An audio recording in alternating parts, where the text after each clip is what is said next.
Hello, hello. Good. We're good. Okay.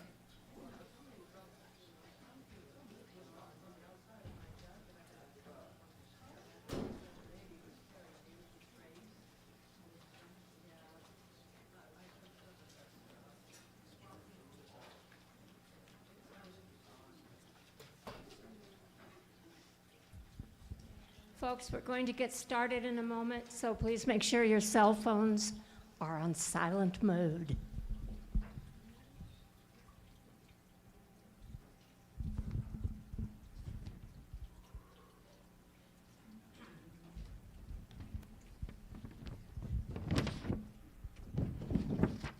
So he vanished. Would you like me to put some stuff on? Yeah, soft music like we usually do.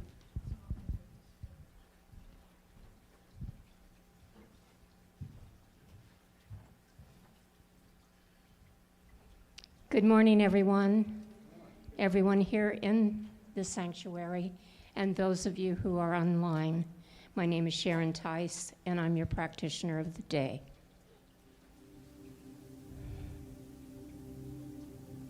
So, December is a time of celebration in many traditions. Hanukkah has begun with celebration and the lighting of the menorah, as has Rohatsu, or Bodhi Day, celebrating the Buddha sitting under the Bodhi tree to reach enlightenment. Other holidays are the winter solstice, the time of new beginnings, the Islamic holiday of Mawlid-i-Nabi, honoring the birth of Muhammad. And then as December is ending, there is Christmas, celebrating the birth of Jesus, and Kwanzaa, which is based on African festival traditions. So December is supposed to be the season of happiness, of giving and receiving. However, with the hustle and bustle, the hurried pace to get prepared, we can begin to get tired, overwhelmed, frustrated, and even sad or depressed. So it is important to take time out for ourselves. So now let us get comfortable in our chairs, close our eyes, relax our bodies, and breathe slowly and deeply. Plant your feet firmly on the floor and envision the energy of Mother Earth coming up through the ground, through the floor, up into our feet, and up throughout the body. Still our minds and know that God is good.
According to Saratoga Ocean, even though things are happening on the outside, there is a quiet place within where the waters of thought are stilled. Follow your breath deep inside yourself. Allow yourself to gently relax. Stay grounded in your body and feel the love in your heart.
It's always a good time to be grateful. And that means expressing thanks, even when we're not feeling our best or when we are overwhelmed.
be grateful for this present moment.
Refresh and restore.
And as we begin to return to the room and open our eyes, remember that we all need to take time to be still, to be quiet, and to restore ourselves, especially during this busy holiday season.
A good winter morning.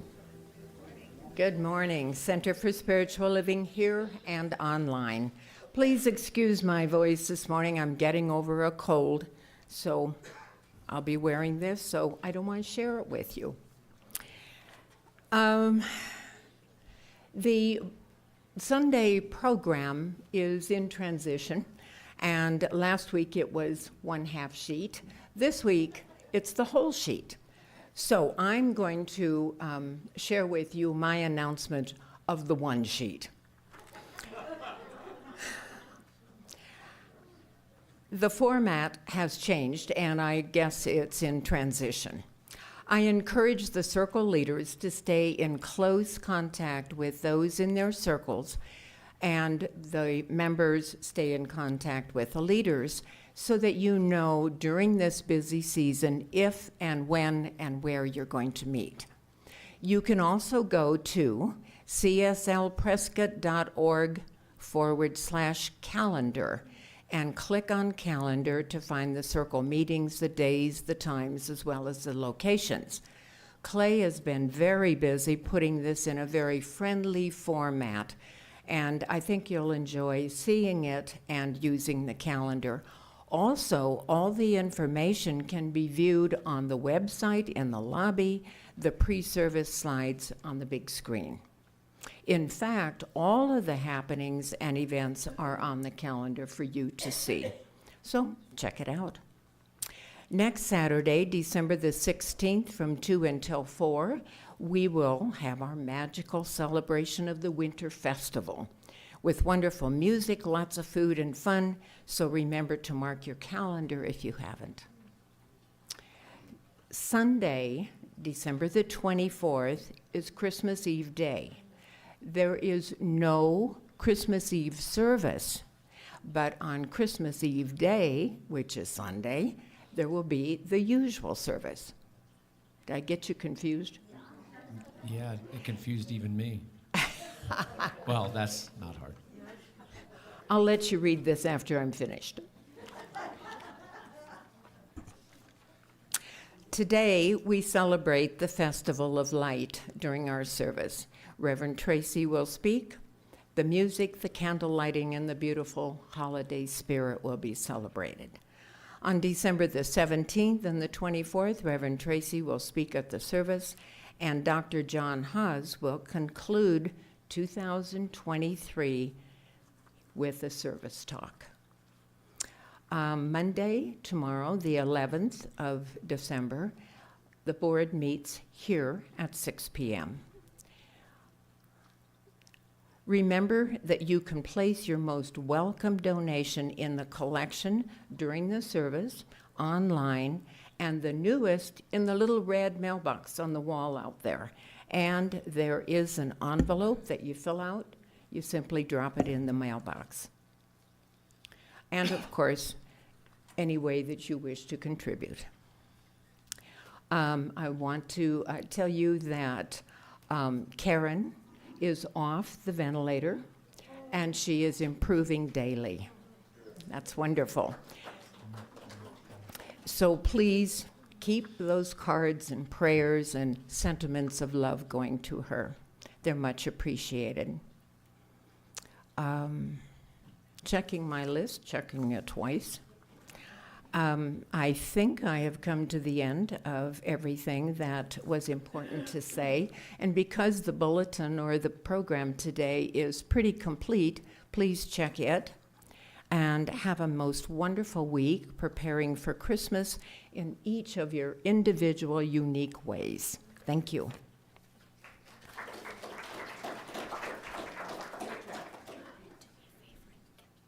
To our Sunday service, and let us begin with prayer. For what I know is that the one presence, the one Spirit, which is known by so many different names throughout this world, no matter the name, it is the presence of love, of growth, of joy, and of knowledge. It includes all people, all animals, birds, all sea creatures and plants, And we here today are a part of that one presence. And because of this, we are entitled to love, joy, prosperity, and all good things. And as we sing and as we listen this morning, know that we are grounded in that one, this all. And so let us relax into this love, this growth, the joy, and the knowledge, knowing that all good things come to us through the one. And knowing this, let us give thanks during this holiday season. And so it is.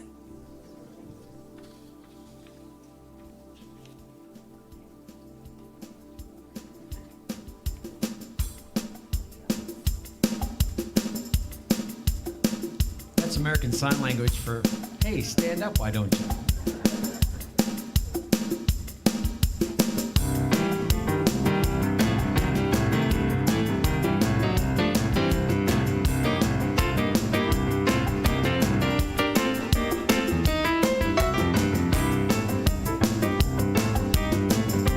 Like she said, this is a festival of lights, and nothing is more important than our light. Sing this with me.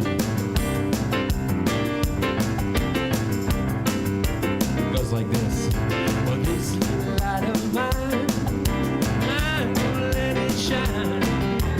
This little light of mine, well, I'm gonna let it shine. This little light of mine, well, I'm gonna let it shine. Let it shine, let it shine, let it shine.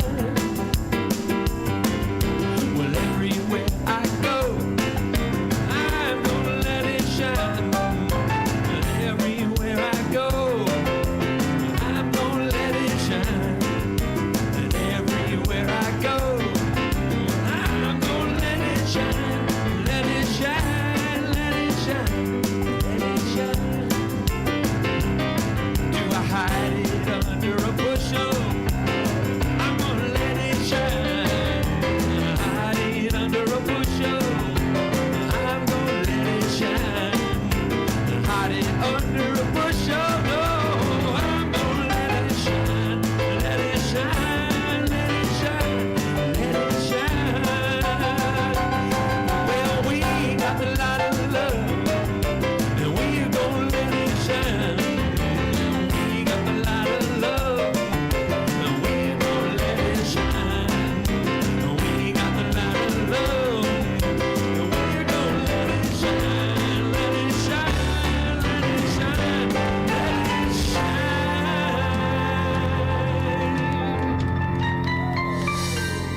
Let it shine.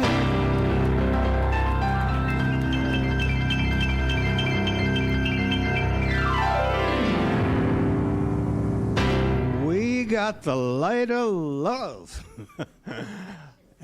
And let it shine. Good morning. My name is Mel Hirsch. I am one of the 9 licensed professional practitioners here at the Center for Spiritual Living in Prescott, Arizona, on a beautiful, bright, shiny day.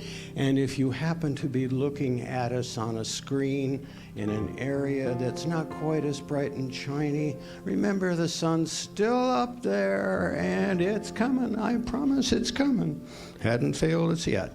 So, whether you're with us online or in person, you are just so very, very welcome here, just the way you are, just the way you are not, whatever is going on, no matter where it is on the spectrum, because around here we speak love, we demonstrate love, and that is really the cornerstone of the teaching.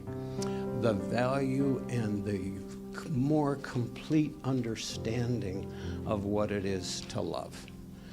And so with that in mind, we're not the only game in town around that. All kinds of traditions and faiths are out there to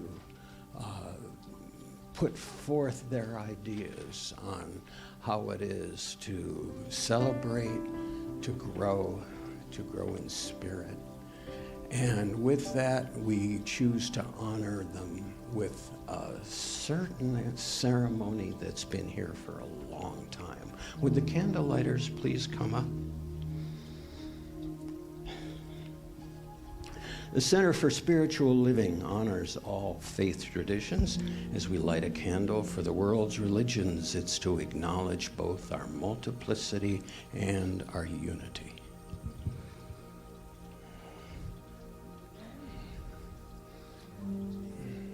Do we need another? Why don't we do this together over here? Can we do that? It's all right. You want me to do it with you?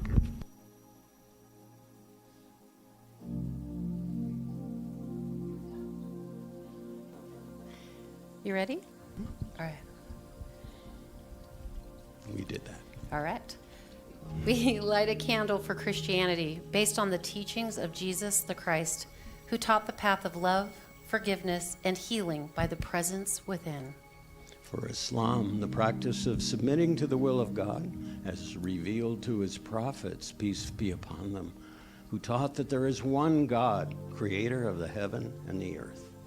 For Judaism, a community of shared laws, traditions, and family ties, which began with the covenant between Abraham and God. For Hinduism, the middle path that ends suffering and awakens mindfulness and compassion. For Hinduism, the path of knowledge, action, and devotion. For the Native American traditions and those who walk the good red road, including the people of the sun, better known in our area as the Yavapai. For the Baha'i, the path of unity and peace. For all the goddess traditions, embracing the divine feminine as maiden, mother, and crone, or wisdom keeper. And for the science of mind, which is the philosophy of life that teaches there is a power for good in the universe, and we can use it. And if you would care to join us in our congregational affirmation, which is on the screen. We are here for God. Our purpose is to express the nature of God as love, abundance, and joy in everything we do.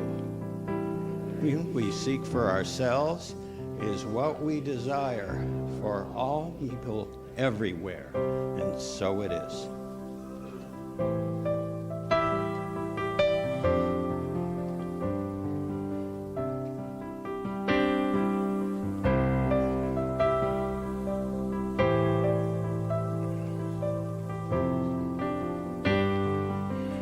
This is a Karen Drucker song. And a lot of you know that Karen was recently here. And we bonded about several things around music and whatnot, but really one of the best bonds we had is that we both found one of our main challenges was being the light on the interstate. So when we do these kind of songs, I think of how I can be a better driver on the I-17. So whatever your spot is that you know you could shine your light a little brighter, think about that as we sing this one. I'll be thinking of going down the hill on the 17. I am the light. Sing along with me. I am the light. I am the light. I am the light of this world. I am the light, I am the light of this world. And I shine, and I shine, and I shine so bright. And I shine, and I shine, and I shine so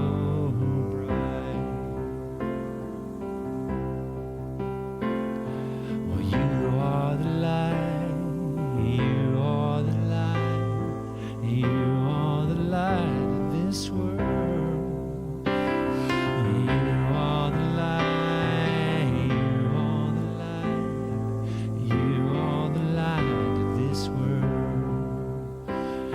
shine, and you shine, and you shine so bright. And you shine, and you shine, and you shine so bright. Did you have someone in mind during that verse? I did.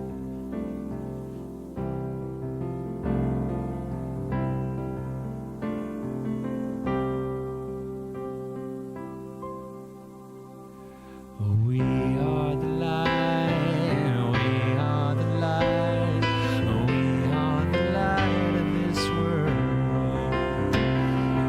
We are the light, we are the light, we are the light of this world. And we shine, and we shine, and we shine so bright.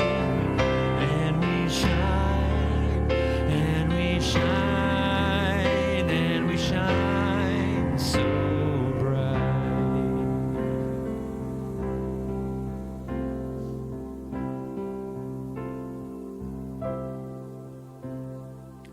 I am the light, I am the light, I am the light of this world. I am the light, I am the light, I am the light of this world. And I shine, and I shine, and I shine so bright. And I shine, and I shine, and I shine so bright. We're going to do that again. I am the light, I am the light, I am the light of this world. I am the light, I am the light, I am the light of this world. And I shine, proclaim it, and I shine so bright. And I shine, and I shine, and I shine so bright.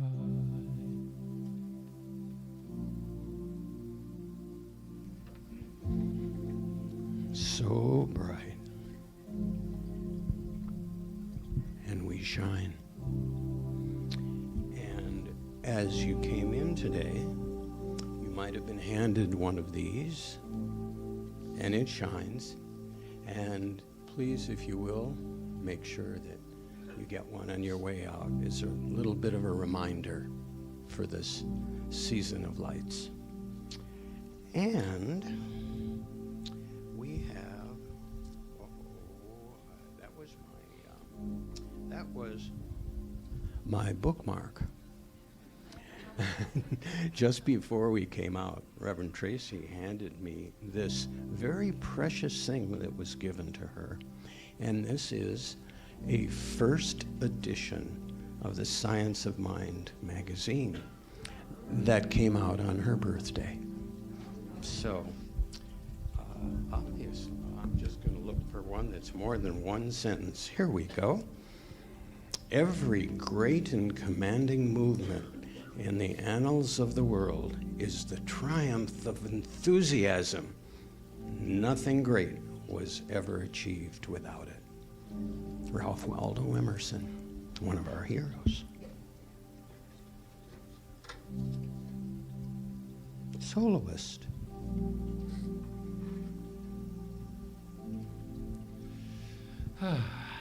Thank you, Mel.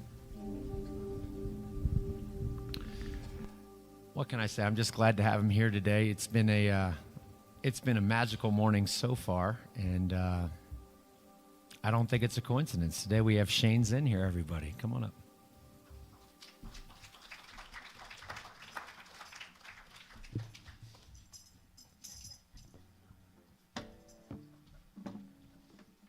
Thank you, Jackson.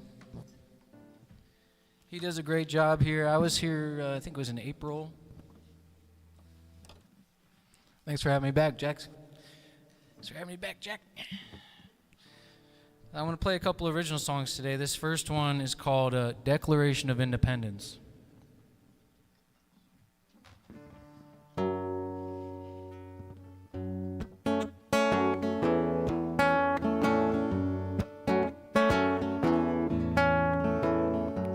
Don't let life go by with the world unseen.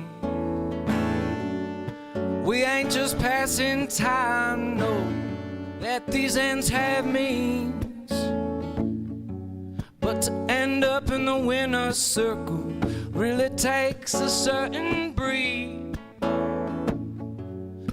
Channeling that inner serpent, you gotta choose the right wolf to feed. But just don't ever give in. Don't ever let up. The only decision is for me to step up. Never gonna live in fear or regret. I know my soul rejects that. And so you should check back, 'cause I'm promising that. Yes, I'm promising that. Well, I know in one night we could lose what we worked for years for. But that don't make it right to lose sight of what we're here for. So work and make a better version of the person you should be. And even if that future's uncertain, you know you're always allowed to dream. Just don't ever give in. Don't ever let up. The only decision is for you and me. We both gotta step up. Never can we live in fear or regret. I know my soul rejects that. And so you should check back, 'cause I'm promising that.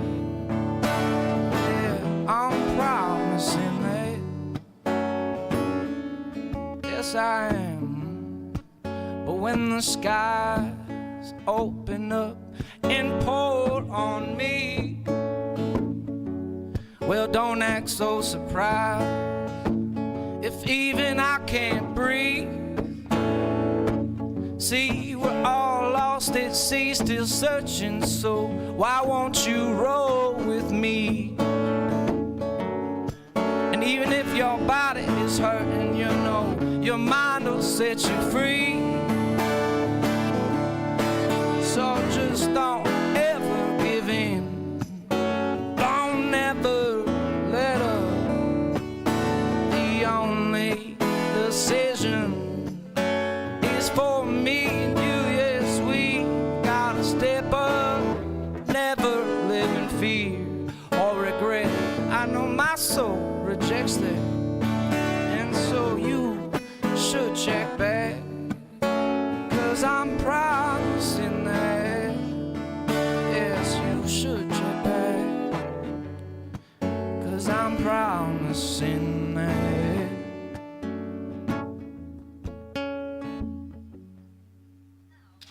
Thank you.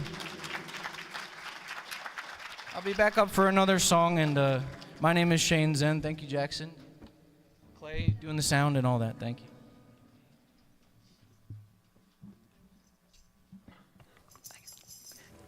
Get this microphone. Okay.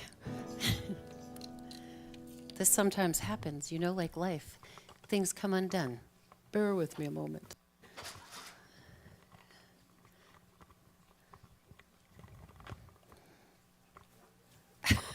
Okay, we'll just tuck it in. All right. Good morning.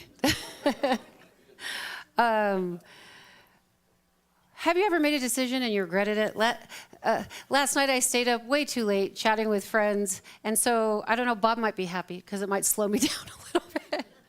But we are here, and you know, the unfoldment of the service is Sometimes the things happen, and this is the beauty of life, right? It's a representation that things happen, you pick up, you move forward, you go on.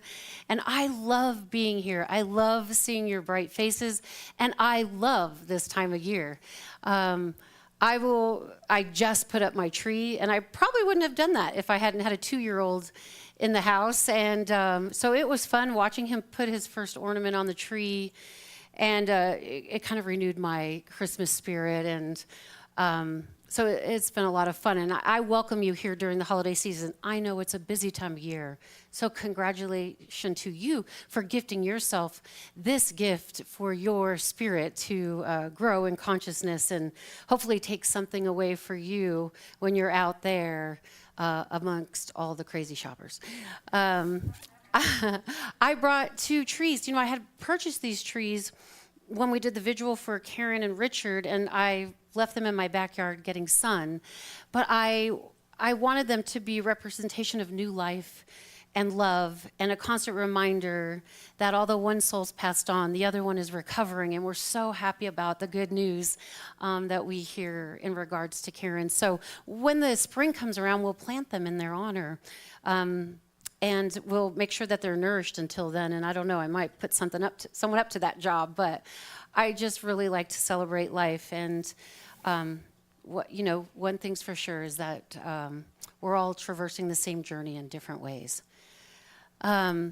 Stars, as Mel mentioned, we are the light unto the world. And Bob, helped us with these stars, and they do represent that in the middle of the darkness, even in our dark night of the soul, it is only temporary, but light is always permanent. We can always count on it. It is our true nature and our highest self. So I just wanted to personally thank Bob for the reminder of this, and welcome to those online. And it's such a beautiful representation of the new year. Also, I wanted to thank Jackson for the beautiful music and his guest. What a beautiful song. Thank you. Shane, is it? Did I get that? Yeah, thank you so much. That was really wonderful and perfect. And as Mel said, that Science of Mind book, my minister, when I was at West Valley, gave that to me, and it says February of 1966. And it's such a great thing to read that the same thing was going on in 1966 that's going on now. It reminds us that the journey is ever unfolding, that the information doesn't change, but how we take it in elevates us to higher and new consciousness. So it was so interesting to read what was going on the day of my birth from the perspective of whoever wrote the magazine. And it was very similar to what the talk is about today. But first, I do have a joke. So our joke for today is, Dear Heavenly Father, so far today I've done all right. I haven't gossiped, lost my temper. I haven't been greedy, grumpy, nasty, or self-centered. I'm really happy about that so far. But in a few minutes, I'm going to get out of bed, and I'll need a lot of help. And that's what we're talking about, not getting out of bed, but we are talking about the spiritual journey of self-awareness is not for the faint of heart.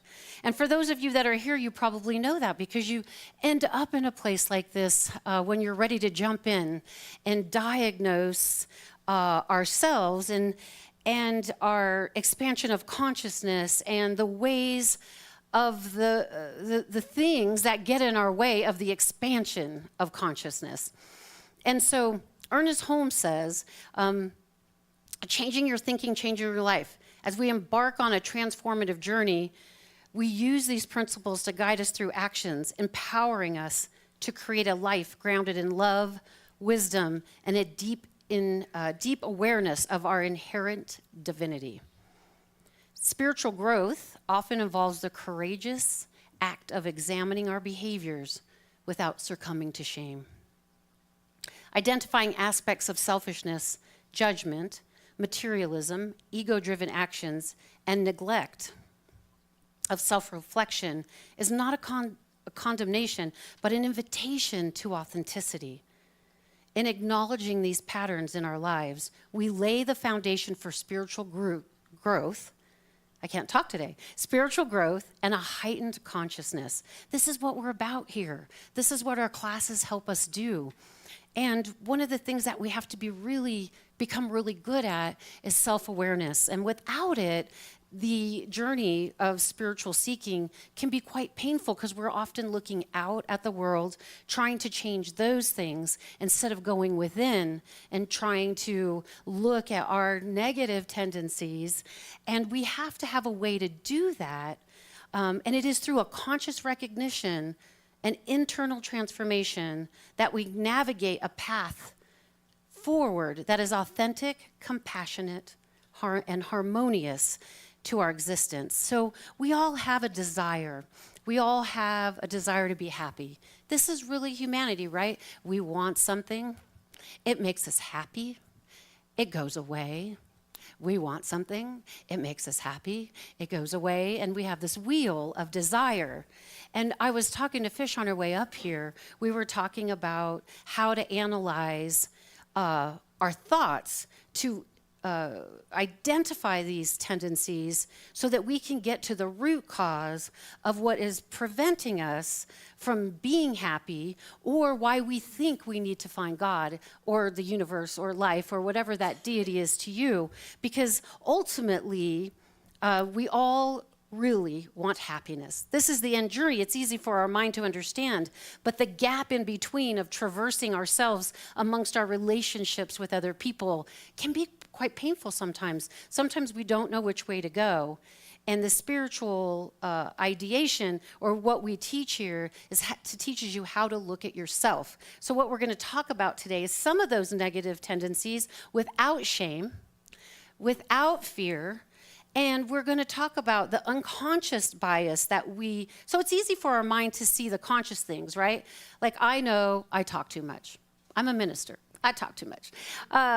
But what drives that need or desire to be heard, or to not listen, or, what root cause is it that might be driving an unconscious behavior that we have that sometimes lives in here, and we don't want to say it out loud because we're kind of afraid that somebody might judge us for it. And if we actually take the time to find a safe place to work it out, often when we let that go, our world expands, our perception changes, and then we see a new collective way of viewing the big picture. So in spiritual philosophies like science of mind, we approach the process gently, understanding that it can be challenging. There's no rush. It's just take your time. And as you immerse yourself in the presence of like-minded individuals like us, because we're so wonderful, you immerse yourself in the presence of these folks, and you begin to study these principles. And a subtle but transformation unfolds if you're willing to do the commitment and the work. We move from this fixed mindset to a growth mindset. The unfolding of a more profound understanding of yourself changes the world around you, like Ernest Holmes says.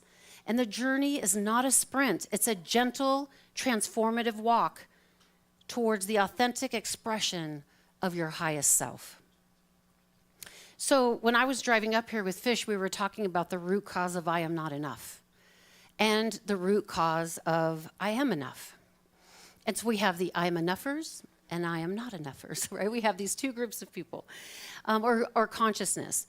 And if we truly had the unconscious belief that I'm enough, then the world would appear whole to you. You would not have conflict. You would, compassion would automatically arise because you would see that for yourself. And so what you see for yourself, you automatically see for others. And then we have the root cause, if I am not enough. And this one unconscious belief leads to unconscious behaviors. And those are the ones that we're going to talk about today. And we had a really beautiful conversation about our friendship and how it's blossoming and growing and changing. We're getting older. And it was funny because we both had beliefs. And I said to Fish has been going through some things. And I said, well, what good are you going to be if you can't carry my suitcase and drive me to Prescott and, go get my coffee when I'm getting ready to talk? And she goes, and we laughed. I was like, it was a joke. And she goes, oh my God, that's what I was afraid of. And I thought, oh, how interesting. I was thinking I was asking too much of her, and she was thinking that if she couldn't do those things, that I wouldn't want to be friends with her anymore. And what we both saw was that both sides of the same paradigm, in a paradoxical way, came from the same root cause: I am not enough. I am not enough for me was I can do these things on my own. I'm a big girl. I work. I have a family. I can get here by myself. And it's nice to have company, but I can do it and still maintain my friendship. And I could get this idea or thought out of my mind that I have something to prove. And on the same parallel, we had this idea. So as friends, we came together, and it was a genuine, authentic moment of meeting I am not enough.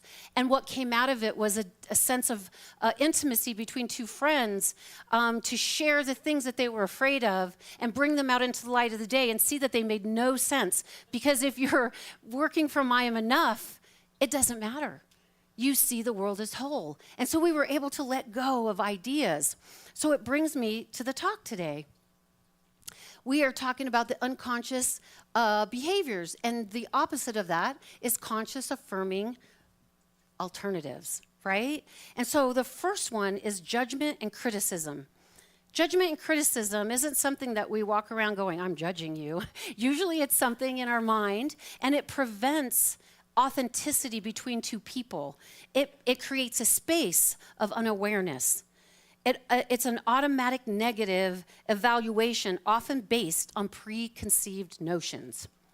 And the impact to our relationship, to our world, to the greater cause, it creates a negative atmosphere, and it damages your self-esteem. And it can damage the self-esteem of others, although we're not really responsible for others. But we often, another belief from the core of I am not enough is, why don't people like me? That's a really hard one to face if people don't want to hang out with you or they don't want to include you. Now, it's a kind of tricky paradox, right? Because we want you to have confidence, and if we pay attention to what feels good and we pay attention to the vibration, then we know that when we enter a circle, if it's not for us, we can walk away. Because if you're enough, you walk away without judgment. If you're operating from I'm not enough, you will spend time there trying to make them like you. Have you ever experienced that with anybody where they kind of hang out and they really, really are working hard for you to like them? And it's an unconscious bias and belief.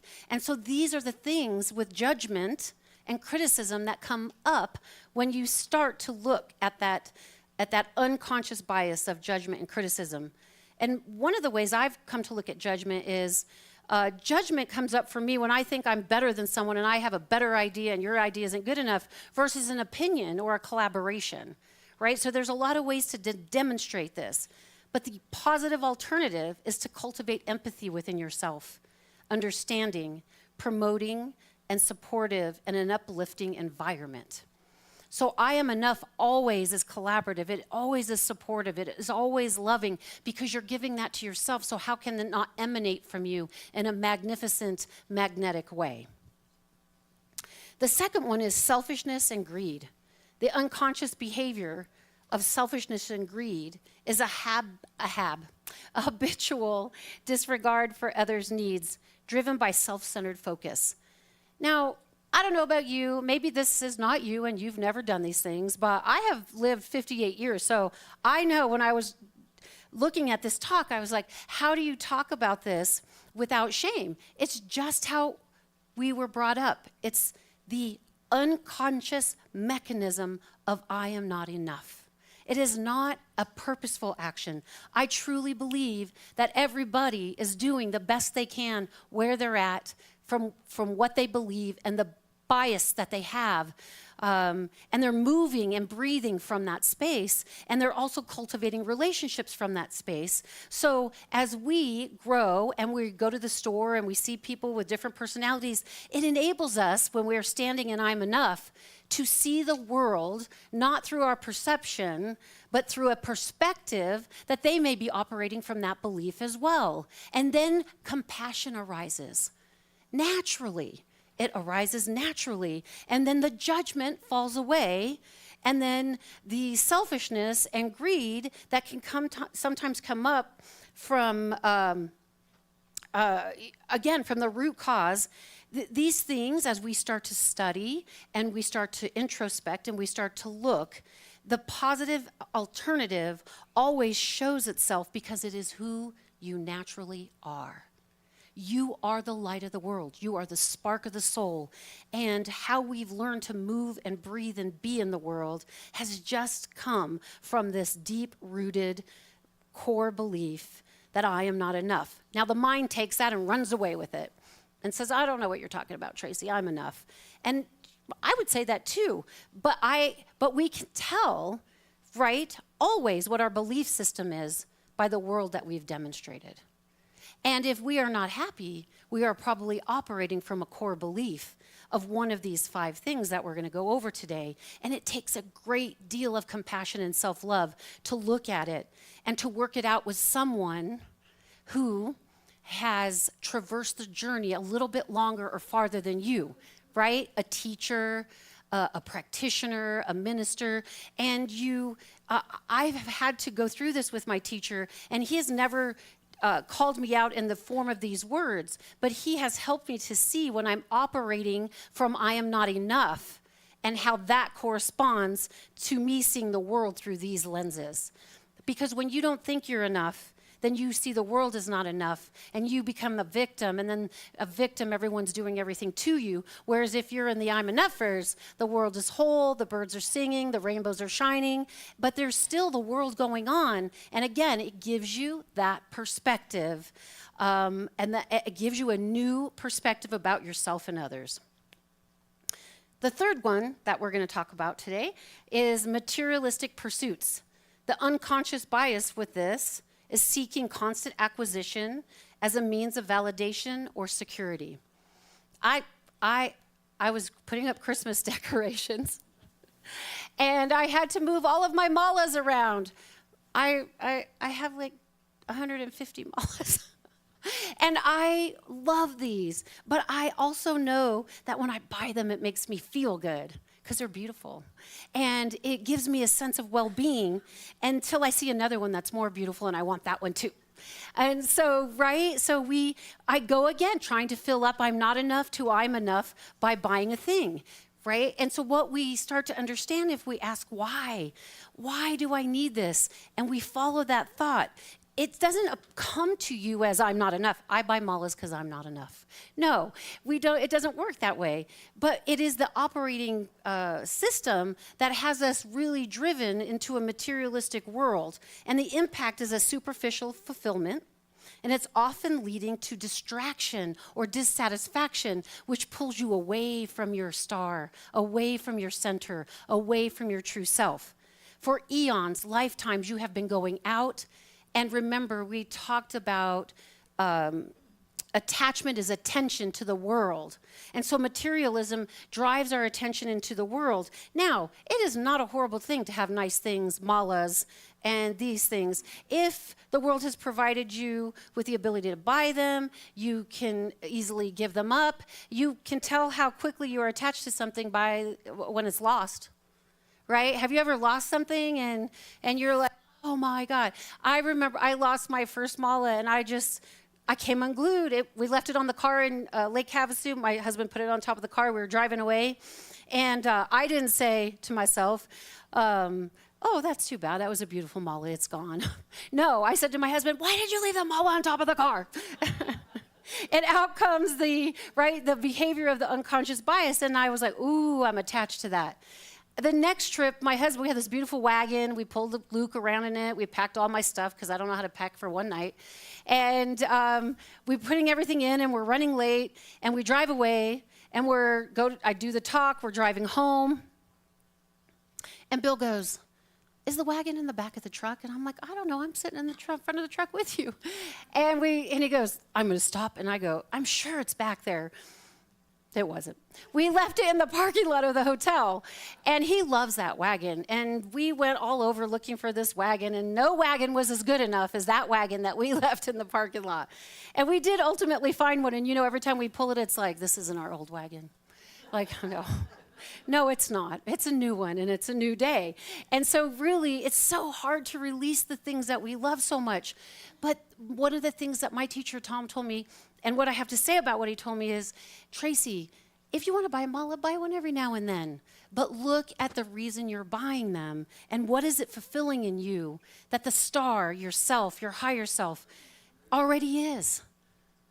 We don't truthfully need anything added unto us or taken away. You are enough just as you are because you are the isness of the world.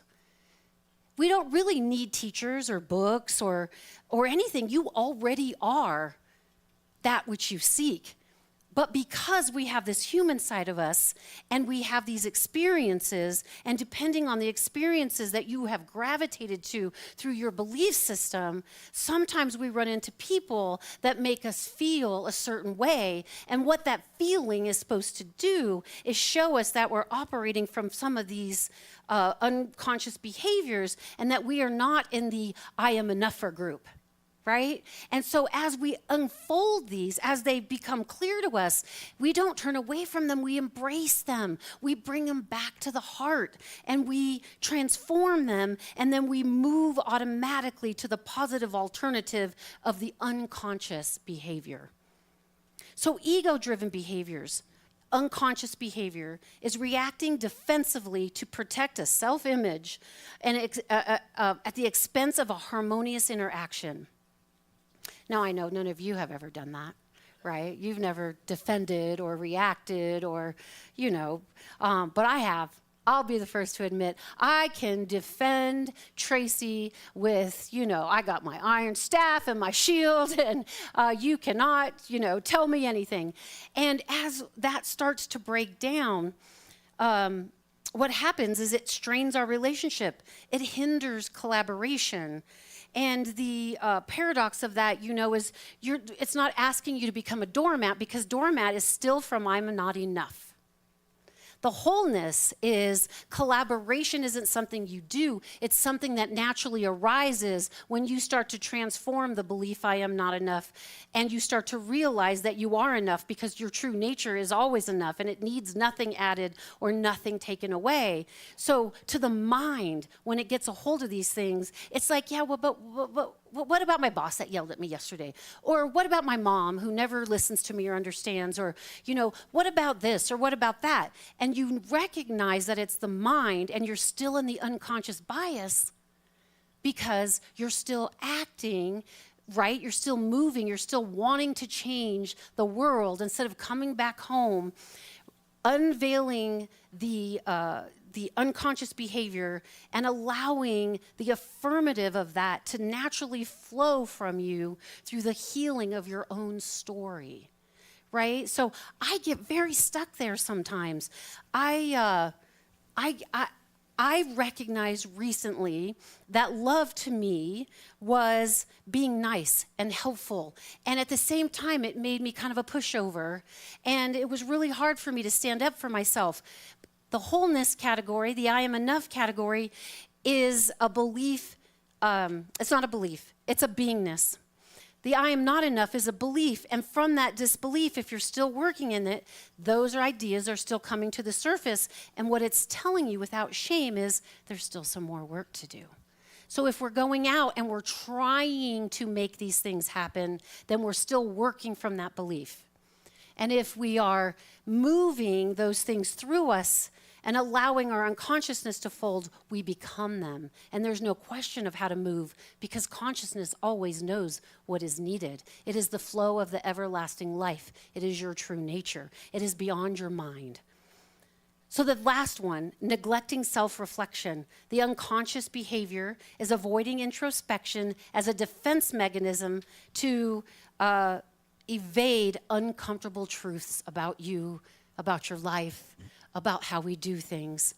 And it can be very painful. The impact is stagnation in personal development and missed opportunities for growth. The positive alternative of this is embrace self-reflection and introspection, promoting a continuous learning and inner growth, an expansion of your consciousness, moving from I am not enough, belief to I am enough beingness, and then watch how your perspective of the world changes. And the natural arising of that is compassion. Because the only thing that keeps us, we can be compassionate, but sometimes it feels inauthentic because we're trying to be compassionate instead of allowing it to arise from the wholeness of your beingness, from the magnitude and the magnetism of your higher self, which always bleeds through when we drop the story of you. Our goal here is to help you transcend the lower self and to recognize that you already are the higher self. It is like a lion that thinks it's a lamb. How can you tell anyone that the lion, you see this lion and you're like, hey man, you're a lamb. Like, I'm sorry, you're a lion. And it thinks it's a lamb and you're like, dude, you're a lion. Like, you're a lion. And the lamb is like, I've got that backwards, don't I? The lion and the lamb is a representation of the lion. I have that in my head. I'm not giving it to you correctly. But if I walked up to the lion and said, "Hey, you're not a lamb. You're a lion. Go be a lion. Roar. Make some noise. Move. Come on. Let's go." The lamb, part of the lion, would be like, "No, I'm not. I'm a lamb." And we see the lion. So when we see great teachers, great beliefs, great philosophies, great religions, they see you as the lion, and the story, the philosophy is trying to get you to move from the story of you, the belief of you, the lamb, into the wholeness of the lion. It is a representation. I hit this, right? It is a representation of dropping the story, the false identity, and letting the pure, beautiful you shine through. And when you work on that, these things transform. The wholeness comes through. You have more harmonious life, more harmonious. The world's better. You become of service. Community grows. And this is a happy, loving place that vibrates energy out into the world, and people always want to be around that, right? Yes. So by addressing these behaviors, adopting positive alternatives, individuals contribute not only to their own well-being, but also to the creation of more harmonious and compassionate community. And that's what I think life is unfolding for us. And I really appreciate you allowing me to share that with you. And as you go into your week, just stop and pause. And when a thought arises, just explore it. Call a friend. We're here for you. We love you. Namaste.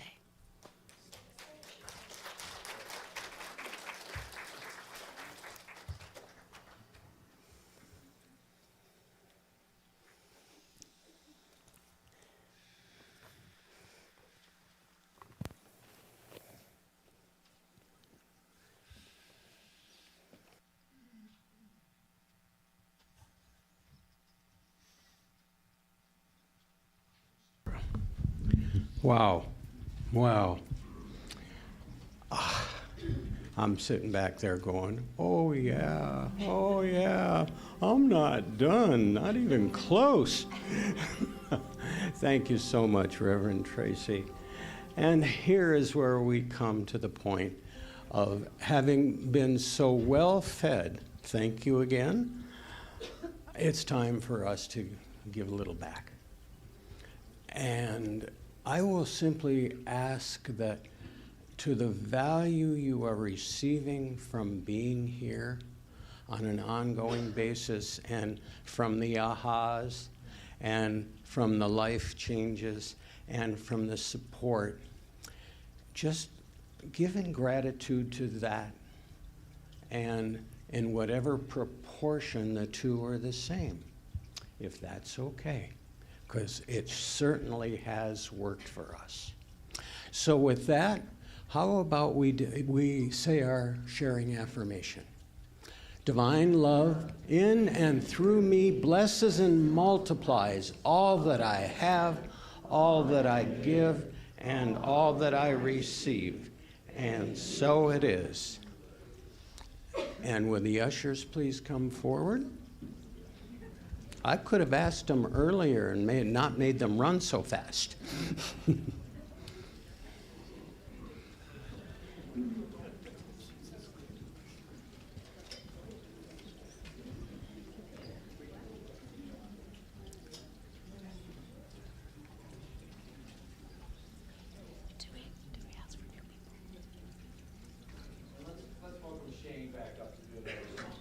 Yay, thank you. We're working on it. Did we miss it? This. Yeah. It's okay.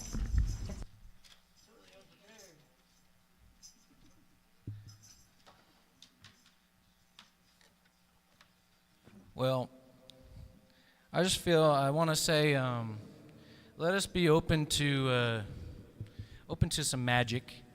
Only benevolent stuff, though, only good stuff. And I have a little thing I like to say, and when things get a little weird and crazy, is whatever it is, I accept it and I can handle it. And thank you, Michael. That was a very beautiful way to start this. Thank you.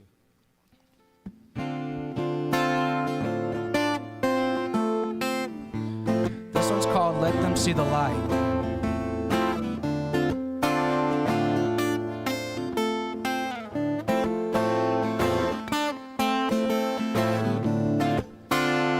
I'm going away.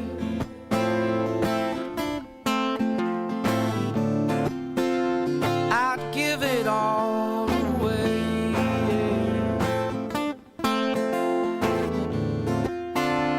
Yeah, I'm going away. In my thoughts, can't help it sometimes. It's too much to take. Too much to start. Honest mistakes get taken too far. My decisions pull me in or out, depending on how I feel. As this struggle persists, night after night I make a single wish.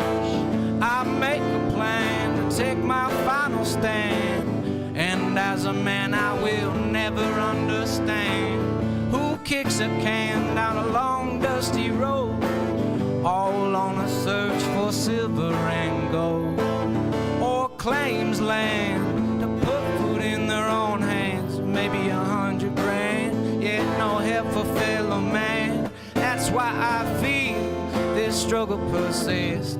Night after night I make a single wish. I say, let them see the light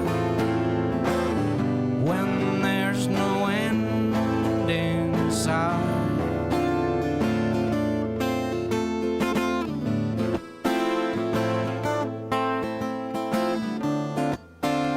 Yeah, I'm going away. Life's hard, man, can't help it sometimes.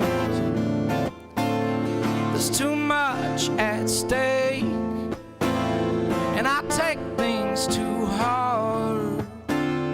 It's honesty that's getting me in trouble. Well, that makes things such a struggle for me, and the lessons I see, born to lead, be all I can be, but still I feel this struggle persists. Night after night I make a single wish and a plan to take my final stand.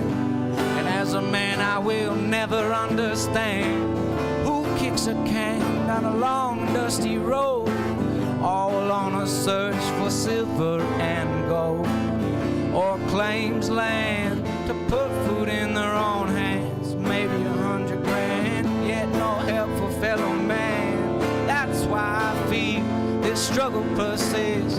Night after night I make one single wish. I say, let them see the light when there's no end in sight. I say I feel this struggle persist.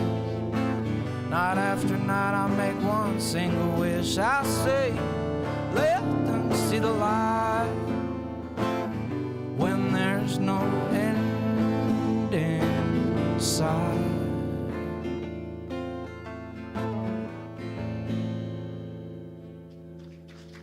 Thank you very much. That's called Let Them See the Light. You know, both those songs are online. I'm not going to promote myself, but I'm going to say if you like that, there's some stuff online.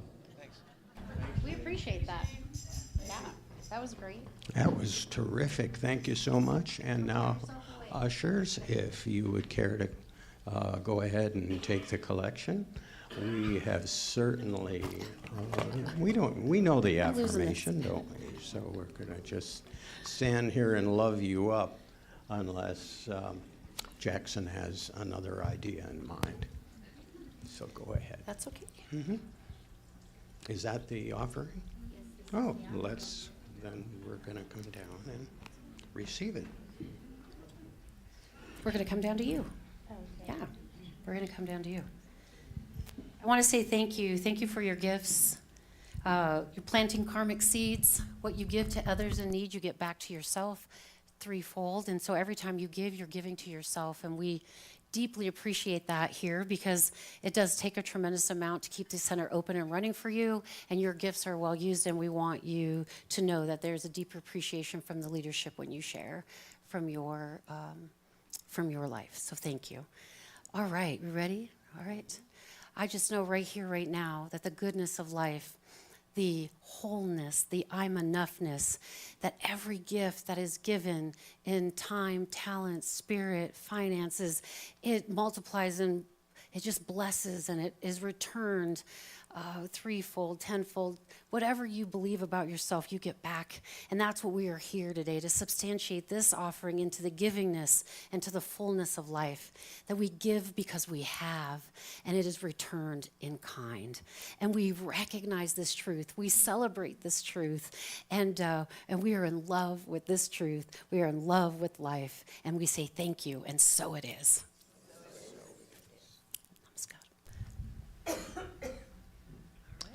Are the children, do we have children today? Wait, hang on. Oh, he's, Well, It's okay. I'm my mom's child. What I would do is I would welcome visitors is what I would do. that works. There we My go. God, he's tall. Leadership team supporting. We are here to support one another and for this to be unfolded. It's an ever unfolding way of beingness, and we are trying to get it right for you. Can you tell we're trying to get it right for you? And in the meantime, when we work all of that out, because your leadership is coming together in January to plot and plan so that these go off seamlessly, and we are so grateful that you have an understanding that sometimes things happen, and that's just the way life goes. Yeah. So, is there Okay. anyone new? Yeah. If you are visiting for the first time or returning, we would encourage you to let us know who you are. It's not okay to elbow somebody and ask them up. I see a shadow over there and a hand. Please stand up. Would you please stand and let us know who you are and where you're from? My name is Michael Goodluck, and I'm full-blooded Navajo, and I'm from Navajo Nation, and it was my pleasure being here today. We That's appreciate it. terrific. If you did you get the opportunity to hear him play? It was so beautiful, right? I would love for you to come back and play for us. That's really lovely. It's my favorite thing. Yeah. And we do also, if you're so inclined, for our new folks, we do have a gently used or gently read books that we give as an offering to you to learn a little bit more about us, or pick one that Spirit says, that's it. Just pick it up and it'll have something for you. Right, Mel? Yeah, absolutely. All right. And I'm, let's see, what, okay. We're at Do the we end. have children? Do we have kiddos? All right, well, they'll get here. All right, Jackson, you want to just do some keys or something? And while I run in? Sure. He doesn't like when I do that. It's How okay. about letting some love? Someone's going to grab the kiddos for us. All right. Do you, no, there we go. Let's just stay seated and let the love reaffirm itself in our space. So sing this with me. Stay seated, please. We let the love wash over us. we let it be. We'll let the joy, we let the joy wash over us. We let it be. We're gonna let the grace too. We let the grace wash over us. We let it be. Well, we let the love wash over us. We let it be. We let the joy wash over us. We let it be. We let the grace wash over us, and we let it be.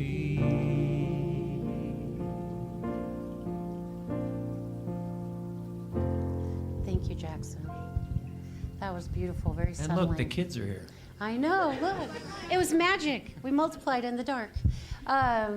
Just a reminder, next weekend is the Christmas festival, fun music, 2 to 4, so please remember to come and have some fun with us, okay? Next weekend, Saturday, the 16th.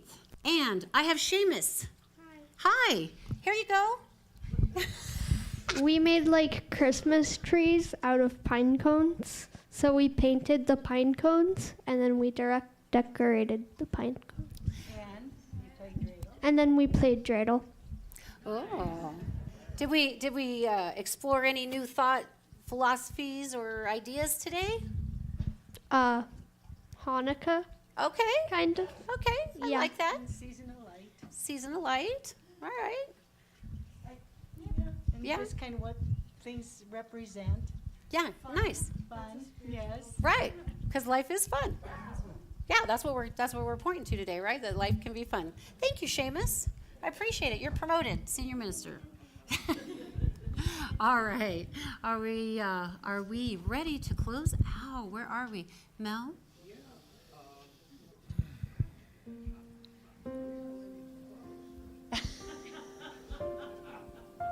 I love life. I really do. Okay, I'm going to walk over here. All right. So we're going to do the benediction. Is it up on the slide? There we go. All right. Here we go. Something wonderful is happening through me right now. It is happening through my mind, my body, and my affairs. I think it, I believe it, I feel it, I know it, I accept it. Thank you, life.